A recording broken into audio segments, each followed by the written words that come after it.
Next Telangana రాష్ట్ర BJP party OBC Morcha IT cell convener, అదేవిధంగా GHMC పరిధిలో గడ్డన్నారం డివిజన్ నుంచి బీజేపీ పార్టీ తరపున కార్పొరేటర్ టికెట్ ఆశిస్తున్నటువంటి వ్యక్తి లక్ష్మీదేవి గారు ఉన్నారు. వెల్కమ్ చేద్దాం. నమస్తే అండి, వెల్కమ్ టు రాజ్ న్యూస్. నమస్తే. ముందుగా మీ కుటుంబ నేపథ్యం ఏంటి అంటే ఏం చెప్తారు? వనపర్తి జిల్లాకు సంబంధించిన వ్యక్తిని, అట్లాగే నేను లెక్చరర్ని. 15 సంవత్సరాలు లెక్చరర్గా చేశాను. దాని తర్వాత లెక్చర్ మానేసి నేను ఈ ఫీల్డ్లోకి రావడం జరిగింది.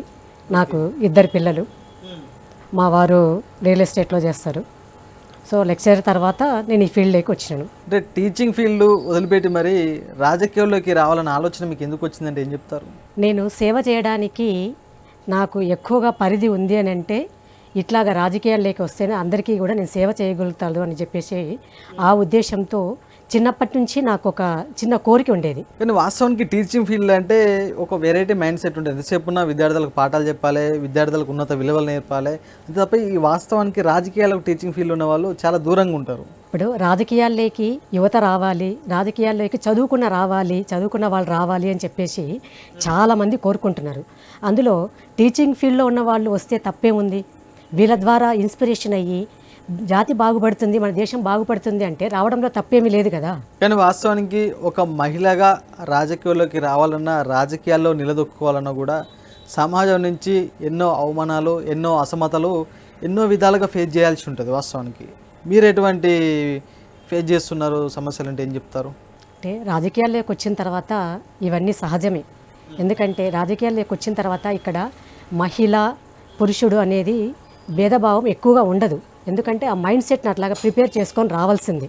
అటువంటప్పుడు మనం ఇక్కడ సెగ్రిగేషన్ చేయడం అనేది నా వరకు నేను చెప్పడం అనేది చాలా తక్కువగా అనుకుంటున్నాను. మహిళ అయితే ఆది పరాశక్తిగా మారి ఏదైనా కూడా ఫేస్ చేసుకోగలుగుతుంది అనే దానికి నిదర్శనంగా రాజకీయాల్లోకి రావడము ఇది ఒక పెద్ద ఎగ్జాంపుల్.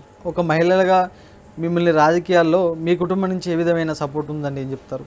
నాకు రాజకీయాల్లో మొట్టమొదటిగా మా కుటుంబం నుంచి ఏదైతే సపోర్ట్ అంటున్నారో మా వారి నుంచి, మా పిల్లల నుంచి, అట్లాగే మా అత్త మామ దగ్గర నుంచి కూడా నాకు బాగా ఫుల్ సపోర్ట్ ఉండబట్టే నేను ఈ రోజుటి వరకు కూడా రాజకీయాల్లో కొనసాగుతున్నా.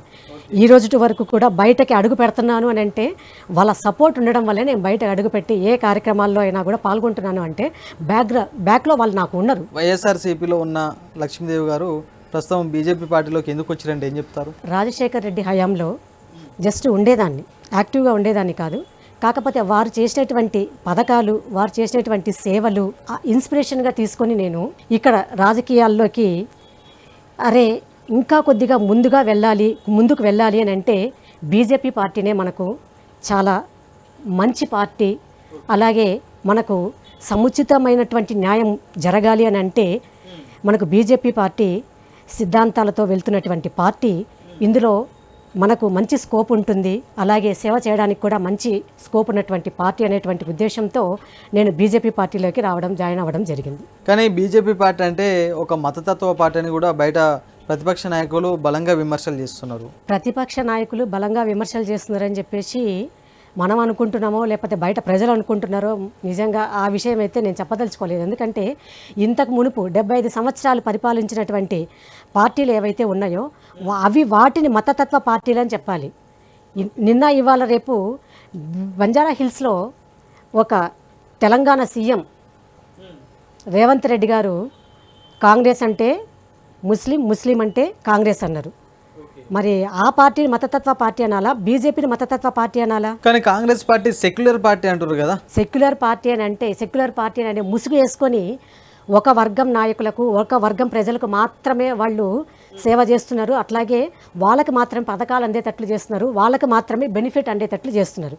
కానీ ఇక్కడ బీజేపీ పార్టీ అనేది అన్ని వర్గాలకు సంబంధించినటువంటి పార్టీ. ఇక్కడ మతతత్వ పార్టీ అనేది అది కొట్టి పాడేయాలి, మేము ఖండిస్తున్నాం. ఎందుకంటే బీజేపీ పార్టీ అన్ని పార్టీలకు సముచిత స్థానం కల్పిస్తా, అంటే అన్ని వర్గాలకు సముచిత స్థానం కల్పిస్తా అని ఒక హిందూ అనే ముసుగు వేసుకోలేదా బీజేపీ పార్టీ? హిందూ అనే ముసుగు వేసుకోవడంలో, వాళ్ళు ముస్లిం అనే ముసుగు వేసుకోవడంలో తప్పు లేదు. మేము హిందూ తత్వం తీసుకురావడంలో ముందుకు తప్పేముంది?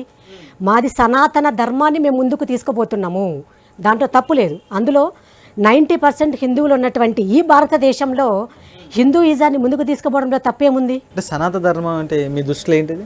సనాతన ధర్మం అంటే ఎవరైతే పూర్వీకులు ఉన్నారో ఆ ధర్మాన్ని, ఆ సాంప్రదాయాలను, ఆ సంస్కృతిని ముందుకు తీసుకెళ్ళి ఒకరిని పక్కకు పెట్టి ఇంకొకరిని ఒక విధంగా చూసి ఇంకొకరి ప్రతిఫలాలు ఒకరికి దక్కకుండా ఇంకొకరికి తగ్గేటట్టు చేయే విధంగా ఉండేటట్టు చేయడం కాదు ఈ పార్టీ ఉద్దేశం. అందరికీ అంత్యోదయ అనేది ప్రవేశపెట్టింది అందుకే బీజేపీ పార్టీ. అంటే అణగారిన వర్గాలకు సంబంధించిన ప్రజల్లో ఉన్నటువంటి ప్రతి ఒక్కరికి ఇక్కడ పథకాలు అందే విధంగా చూడడమే బీజేపీ పార్టీ యొక్క ముఖ్య ఉద్దేశం. భారతదేశంలో హిందువులకు అందుతున్నన్ని ప్రతిఫలాలు మైనారిటీలకు అందుతున్నాయా? మీరు వేసిన క్వశ్చన్ నిజంగా చాలా ఇంపార్టెంట్ క్వశ్చన్. ఒక చిన్న ఎగ్జాంపుల్ తీసుకుందాము. ఒక మైనారిటీ ఇళ్లలో కనుక తీసుకుంటే ఒక ఇంట్లో దాదాపు 7-8 మంది ఉంటారు. అదే హిందూ ఇంట్లో తీసుకుంటే 3 లేదా 4 ఉంటారు. ఇప్పుడు రేషన్ కార్డుని తీసుకొని పోతే ఒక హిందూ ఇంట్లో ఉన్నటువంటి ఒక్కొక్క వ్యక్తికి 5 కేజీలు బియ్యం ఇస్తున్నారు సెంట్రల్ నుంచి. అటువంటప్పుడు ఇక్కడ 4 ఉంటే ఎన్ని వస్తున్నాయి? 4-5 20 కేజీలు వస్తున్నాయి. వాళ్ళు అదే ముస్లిం పార్టీలో కానీ ముస్లిం వాళ్ళలో కానీ 10 మంది ఉంటే వాళ్ళకు 50 కేజీలు వస్తున్నాయి. మరి ఎవరికి ఎక్కువగా ప్రతిఫలాలు అందాలి? మరి మీరు ఆలోచిస్తున్నారు చెప్పండి.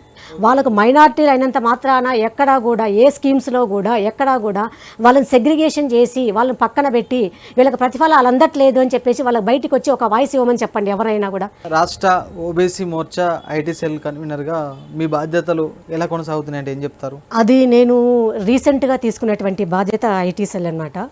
ఈ ఐటీ సెల్లో ప్రపంచవ్యాప్తంగా మనం ఎక్కడైనా కూడా బీజేపీ కార్యకర్తలు అయితేనేమి, అలాగే బీజేపీ అభిమానులు అయితేనేమి, వాళ్ళందరికీ కూడా సమాచారాన్ని చేరవేసే విధంగా ఈ ఐటీ సెల్లో ఉన్నటువంటి ప్రతి ఒక్కరూ కూడా పనిచేసి అందులో నేను కూడా భాగస్వాములు కావడం అనేది నాకు కూడా నిజంగా ఇవాళ చాలా సంతోషకరమైనటువంటి విషయం. మీ బీజేపీ పార్టీ ఒక లవ్ జిహాద్ అనేది ముస్లింలకు అంటగట్టి ఆ ముస్లింలను ఒక ముద్దాయిలాగా చిత్రీకరించే ప్రయత్నం చేస్తుందనేసి ప్రచారం జరుగుతుంది. వాస్తవం కాదంటారా?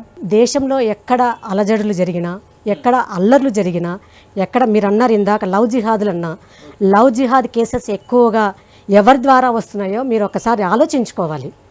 ఎందుకంటే మీరు ఇందాకనే అన్నారు లవ్ జిహాద్ కేసులు. అసలు లవ్ జిహాద్ కేసులు ఎందుకు రావాలి? ఎందుకు వస్తున్నాయి? ఎవరి ద్వారా వస్తున్నాయి? మీరే అంటున్నారు కదా ముస్లింల నుంచి 1-2 కేసులు కాదు. ఎక్కడ ఏ డివిజన్లో తీసుకున్నా, ఏ కాలనీలో తీసుకున్నా బ్యాక్ నుంచి జరుగుతున్నాయి, తెలియకుండా జరుగుతున్నాయి. ఆ ట్రాప్లోకి హిందూ అమ్మాయిలను తీసుకొని పోతున్నారు. మరి హిందువుల దగ్గర నుంచి ఒక్క పేరు చూపించండి. ఒక హిందూ అబ్బాయి ఇట్లా చేసినాడు, ఒక హిందూ అమ్మాయి ఇట్లా చేసినాడని ఒక పేరు బయటకు వచ్చిందా? ఎక్కడైనా మతోన్మాద పార్టీ ఉంది అని అంటే అది కాంగ్రెస్ పార్టీ. మతోన్మాదుల శక్తులు ఉన్నాయి అని అంటే అది ముస్లిమ్స్ మాత్రమే. ఎందుకంటే ఎక్కడైనా కూడా ఒక ఇన్సిడెంట్ జరిగింది. నిన్న మొన్న తీసుకుంటే కాశ్మీర్లో పహల్గామ్ జరిగింది ఇన్సిడెంట్. ఎవరు చేసినారు? ఒక హిందూ పేరు వచ్చిందా? మనకిక్కడ దిల్షుక్ నగర్లో బాంబు పేలుళ్ళు జరిగినాయి, లుంబిని పార్క్లో జరిగినాయి. ఎక్కడ ఏ కేసులు తీసుకున్నా ఒక మైనారిటీకి సంబంధించిన వ్యక్తి పేర్లే వస్తున్నాయి కానీ హిందూకు సంబంధించిన వ్యక్తి పేర్లు ఎక్కడ ఎందుకు రావడం లేదు? చేస్తే వచ్చేది. అంటే ఆ మైనారిటీలో ఉన్న ఉగ్రవాదులను ఇక్కడ మైనారిటీలకు అంటగట్టి వాళ్ళని ఉగ్రవాదులుగా చిత్రీకరించొద్దు కదా. ఇప్పుడు ఆ మైనారిటీలో ఉన్నటువంటి ఉగ్రవాదులకు ఇక్కడ ఎవరైతే మైనారిటీలు ఉన్నారో వాళ్ళు ఇక్కడ సపోర్ట్ చేస్తున్నారు, ఫైనాన్షియల్గా సపోర్ట్ చేస్తున్నారు, వాళ్ళకి ఆర్థికంగా సపోర్ట్ చేస్తున్నారు, ఫైనాన్షియల్గా అట్లాగే మానసికంగా అన్ని దాంట్లో వాళ్ళకి సపోర్ట్ చేస్తున్నారు.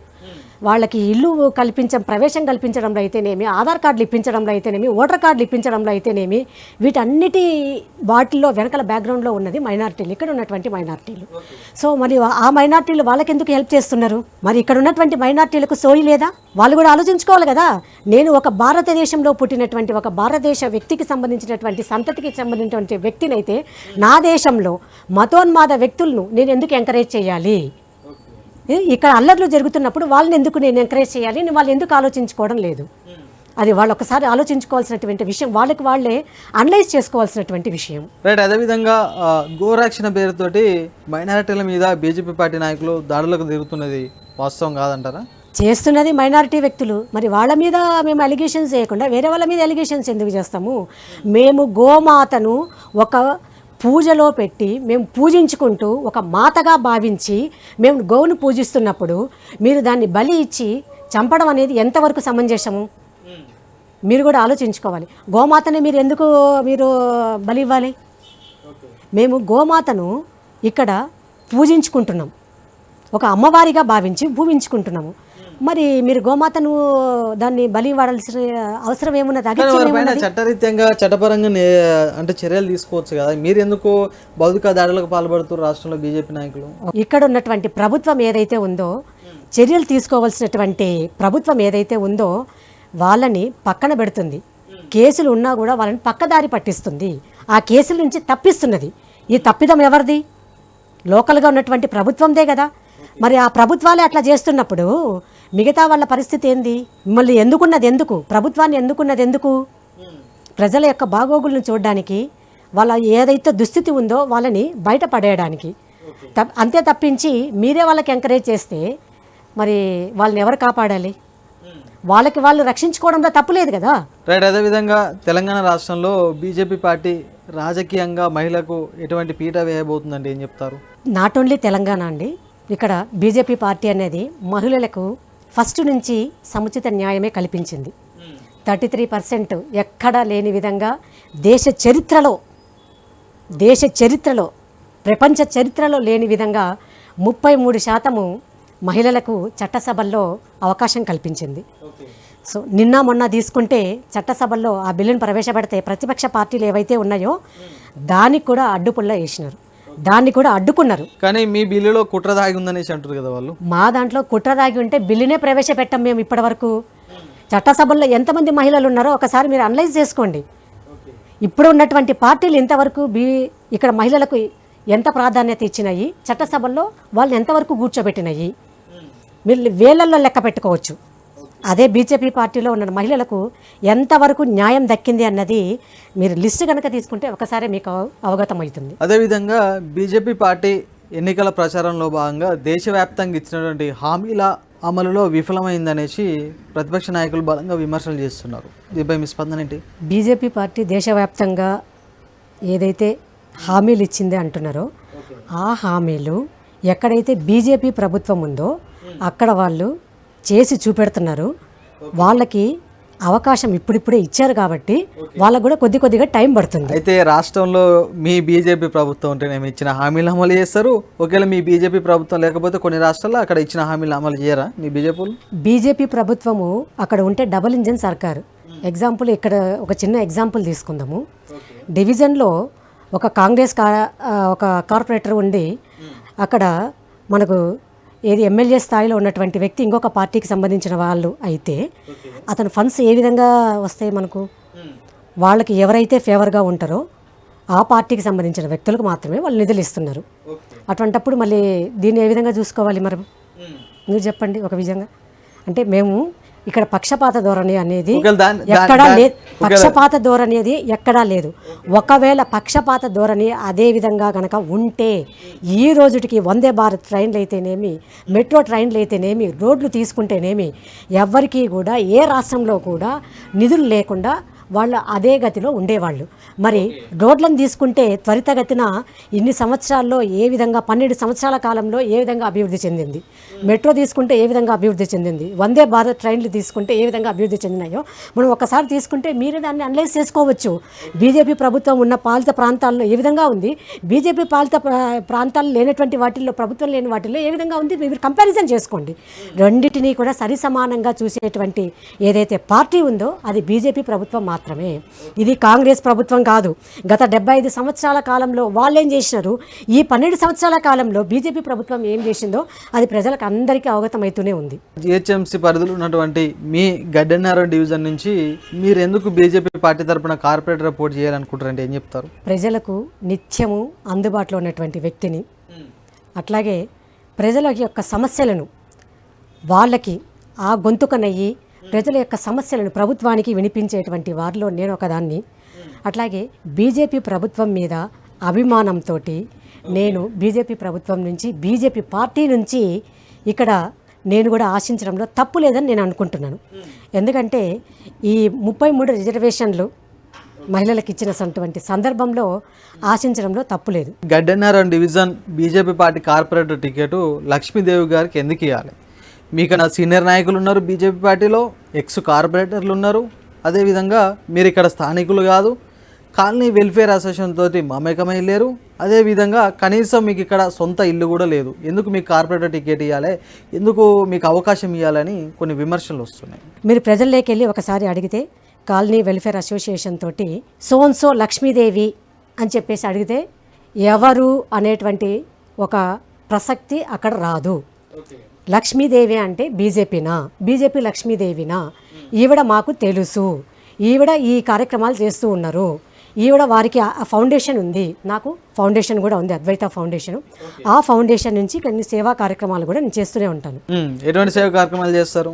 నేను మహిళలకైతేనేమి, వృద్ధులకైతేనేమి. మీ సొంత నిధులేనా? అంతా నా సొంత నిధులే, అంతా నా సొంత నిధులే. కాకపోతే ఆ సొంత నిధులు నాదైతే ఏదైతే నేను సమకూర్చుకుంటున్నానో దాని నుంచి నేను చేసుకుంటున్నాను. రైట్. అదేవిధంగా ఇంతమందిని కాదని మీకు ఇచ్చే అవకాశం ఉందా టికెట్ అని? ఎవరైతే పనిచేస్తున్నారు, ఎవరైతే యాక్టివ్గా ఉన్నారు, ఎవరికైతే నమ్మకంతో వీళ్ళకిస్తే పార్టీని ముందుకు తీసుకొని పోతుంది అని చెప్పేసి వాళ్ళు ఆలోచించి ఇచ్చేటువంటి అధికారం వాళ్ళ దగ్గర ఉంది కాబట్టి వాళ్ళు ఆలోచన చేస్తారు, అన్ని విధాలుగా ఆలోచన చేస్తారు. ఆలోచన చేసి ఇస్తే చేయడానికి మేము సిద్ధంగానే ఉన్నాం. లక్ష్మీదేవి గారు గడ్డన్నర డివిజన్లో మీ సొంత పార్టీ నాయకులే, బీజేపీ పార్టీ నాయకులే కలుపుకొని వెళ్ళట్లేరు రాజకీయంగా అనేసి మీ సొంత పార్టీ నాయకులే మీ పైన విమర్శలు చేస్తారు కదా? మా సొంత పార్టీ నాయకులే నా మీద విమర్శలు చేస్తున్నారు అని చెప్పేసి మీరు అంటున్నారు తప్పించి ఎవరైనా కూడా మీరు డివిజన్కి పోయి ఇగో ఈ లక్ష్మీదేవి అనేటువంటి వ్యక్తి ఇప్పటి వరకు మీతో కలిసిందా లేదా, మీతో కలిసి ప్రోగ్రాంలు చేస్తున్నదా లేదా అనేది మీరు ఒక్కసారి మీరే వెళ్ళి అడగండి. మీరు అడిగిన తర్వాత వాళ్ళ రెస్పాన్స్ ఏ విధంగా ఉందో ఒకసారి కూడా మీరు ప్రజలకు మీరే తీసుకెళ్ళండి. గడ్డన్నర డివిజన్లో ఎటువంటి సమస్యలు ఉన్నాయి, ఆ సమస్యలపైన మీకు ఎటువంటి అవగాహన ఉందంటే ఏం చెప్తారు? యాక్చువల్గా గడ్డెన్నారం అనేది కొద్దిగా లోతట్టు ప్రాంతం. ఒక 10 నిమిషాలు వర్షం పడితేనే ఇళ్ళలోకి నీరు చేరే ప్రసక్తి ఉంది అక్కడ. అట్లాగే మురుగు కాలువలు, డ్రైనేజీలు ఇవన్నీ కనుక తీసుకుంటే ఇది ఒకప్పుడు ఏర్పడినటువంటి డివిజన్, దాన్ని అట్లాగే కొనసాగిస్తున్నారు తప్పించి గత ప్రభుత్వాలు కానీ ఇప్పుడున్న ప్రభుత్వం కానీ దానికి శాశ్వత పరిష్కారం అనేటువంటిది చూపించలేదు.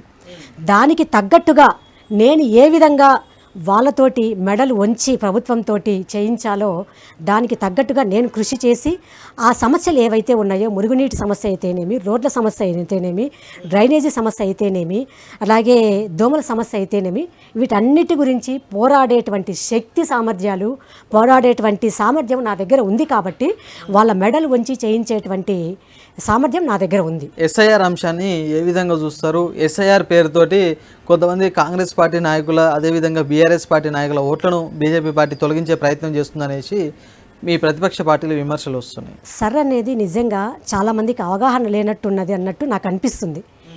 ఇది సర్ అనేది ఏ ఒక్క పార్టీకి సంబంధించినటువంటి విషయం కాదు. ఇది జనాభా లెక్కలు అంతకంటే కాదు. సర్ అనేది ప్రణాళిక సంఘం ఏదైతే ఉందో, రాజ్యాంగబద్ధంగా ప్రవేశపెట్టేటువంటి ఒక సంస్థ ఏదైతే ఉందో అది చేపట్టబోయేటువంటి సర్ అనేటువంటి ఒక కార్యక్రమం. అది దాన్ని రాజ్యాంగబద్ధంగా ప్రణాళిక సంఘము ప్రతి 10 సంవత్సరాలకో 15 సంవత్సరాలకో దాన్ని ముందుకు తీసుకెళ్తూ ఉంటుంది, ప్రక్షాళన చేస్తూ ఉంటుంది. ఇందులో భాగంగా ఏం చేస్తుంది? ఎగ్జాంపుల్ మీరే ఉన్నారు, నేనే ఉన్నాను. నాకేం చేస్తాను, నాకు 2 చోట్ల ఓట్లున్నాయి. ఓట్లున్నప్పుడు ఇక్కడ ఓటేసి సాయంత్రం కల్లా ఇంకో దగ్గరికి, ఇంకో డివిజన్కో, ఇంకో అసెంబ్లీకో, ఇంకొక నియోజకవర్గానికో అక్కడికి వెళ్ళి ఓటేస్తే మరి 2 ఓట్లు ఉన్నాయని చెప్పేసి నేను అనుకుంటున్నాను అని చెప్పేసి అనుకుంటున్నాము. మరి ఇక్కడ న్యాయం చేసినట్ట? ఏ పార్టీకి న్యాయం చేసినట్టు, ఏ ప్రభుత్వానికి న్యాయం చేసినట్టు? అక్కడ ఓటు చెల్లుతుందా? మరి ఒక పార్టీకి సంబంధించినటువంటి వ్యక్తుల్ని కొందరిని అయితే తీసుకున్నట్లయితే మనము ఎలక్షన్స్ అయిపోయిన తర్వాత మనకు సర్వే వస్తుంది, ఈ పార్టీకి ఇంత శాతం ఓట్లు నమోదైనాయి, ఇంత శాతం ఓట్లు నమోదైనాయి అని. దాన్ని ఏ పర్సంటేజ్ ప్రకారం మనం తీసుకుంటున్నాము? 60% నమోదైనాయి, 50% నమోదైనాయి అని చెప్పేసి అనుకుంటున్నాము. మరి అందులో డిలీటెడ్ పర్సన్స్ ఉంటారు, ఓట్లలో చేంజ్ ఆఫ్ అడ్రస్ ఉంటుంది. ఇవన్నీ బేరీ చేసుకుంటే మరి 60% ఓట్లో అందరూ హాజరయ్యి ఓట్లు వేస్తున్నారా? ఓటింగ్కి అందరూ వెళ్ళి ఓటు చేస్తున్నారా? లేదు కదా. మరి ఆ పర్సంటేజ్ ఎట్లా వచ్చినట్టు? దాన్ని ప్రక్షాళన చేయడానికే ఈ సరైనటువంటి ప్రక్రియ చేపట్టబోయేది ప్రణాళికా సంఘం, ఎన్నికల ప్రణాళికా సంఘం చేపట్టబోయేది. అది ఒక పార్టీకి సంబంధించినటువంటి విషయం కాదు. ఇది తరతరాలుగా వస్తున్నటువంటిది, ఎప్పటి నుంచో వస్తున్నటువంటిది. దీన్ని ఈరోజే ఇవాళ కొత్తగా ప్రవేశపెట్టినటువంటిది విషయం కాదు. ఇది అందరూ గ్రహించాల్సినటువంటి విషయం అన్నమాట. ఇది ఏ పార్టీకి సంబంధించిన వ్యక్తిగతంగా సంబంధించినటువంటిది కాదు. ఇది జనాభా లెక్కలు అంతకంటే కాదు. ప్రక్షాళన చేపట్టడం అనేది చాలా ఇంపార్టెంట్. అందులో డిలీటెడ్ ఎంతమంది ఉన్నారో ఎవరికి తెలియదు, ఎంతమంది చనిపోయినారో ఎంతమందికి తెలియదు, దాని లెక్కలు ఎంతమందికి ఉన్నాయో అక్యురేట్గా ఎవరికీ తెలియడం లేదు. అటువంటప్పుడు సర్ అనేటువంటి ఒక ప్రణాళికా సంఘం చేసేటువంటి ఈ ప్రతిపాదన ఏదైతే ఉందో దాన్ని ముందుకు తీసుకెళ్లాలనా లేదా? మరి దాన్ని ముందుకు తీసుకెళ్లడంలో తప్పేముంది? దాన్ని అందరూ యాక్సెప్ట్ చేయాలి. ఎందుకంటే ఇవాళ రేపు ఏం జరుగుతుంది, ఎవరు చనిపోతున్నారో తెలియదు, ఎవరు పుట్టినారో తెలియదు. కొంతమంది చనిపోయినా కూడా ఓట్లు దాంట్లో ఉన్నాయి, డిలీట్ చేయడంలే. ఇది తప్పెవరిది? మరి స్థానికంగా ఉన్నటువంటి ప్రభుత్వాలదే కదా. మరి వాళ్ళు ఎందుకు చేయడం లేదు? అలసత్వం ఎందుకు చేస్తున్నారు? అంటే వాళ్ళకు ఫేవర్గా మలుచుకోవడానికే కదా ఇది చేస్తున్నారు. మరి సరే, అందుకే సర్ అనేది ఇవాళ రేపు కొత్తగా ప్రవేశపెట్టింది కాదు కదా. దాన్ని మనం అందరము కూడా స్వాగతించి ముందుకు తీసుకెళ్లాల్సినటువంటి బాధ్యత అన్ని ప్రభుత్వాల మీద ఉన్నది, అన్ని పార్టీల మీద కూడా ఉన్నది. రాష్ట్ర వ్యాప్తంగా కాంగ్రెస్ ప్రభుత్వ పరిపాలన ఏ విధంగా ఉందంటే ఏం చెప్తారు? కాంగ్రెస్ ప్రభుత్వము రాక మునుపు కాంగ్రెస్ అంటే ఎక్కడో ఎవరికీ తెలియదు. వచ్చే ముందు ఏదైతే హామీలు ఇచ్చిందో 6 హామీలు 60 హామీలు అని చెప్పేసి ఏదో అన్నాడు. ఆ 6 హామీల్లో ఎన్ని హామీలు నెరవేర్చినాడు? ఒక్కటి నెరవేర్చినాడా ఇప్పటి వరకు? ప్రతి ఇంట్లో ఆడబిడ్డకు 1 తులం బంగారు ఇస్తా అన్నాడు, ఒక సైకిల్ ఇస్తా అన్నాడు, అట్లాగే నోటిఫికేషన్స్ ఇస్తా అన్నాడు యువతకు. ఒకటి చేసినాడా? కానీ ఆడపడుచులకు మాత్రము ఫ్రీ బస్ అని పెట్టినాడు. ఎవరు అడిగినాడు ఆ హామీ? మహిళలు అడిగినాడా? ఏ తెలంగాణ ఆడబిడ్డ అయినా నిన్ను అడిగిందా మాకు ఫ్రీ బస్సు పెట్టమని? నువ్వు పైగా ఆ ఫ్రీ బస్సు పెట్టడం వల్ల మహిళలు ఎంతగా అవస్థలు పడుతున్నారో ప్రజలందరికీ అర్థమవుతూనే ఉన్నది. ముఖ్యంగా మహిళలు బస్సులో కూర్చొని తలలు పట్టుకొని జుట్లు పట్టుకొని కొట్లాడుకుంటున్నారు పాపం. ఈ రేవంత్ రెడ్డి ప్రవేశపెట్టినటువంటి ఈ ఫ్రీ బస్సు ఏదైతే ఉందో దానివల్ల పాపం ఇబ్బంది పాలవుతున్నారు.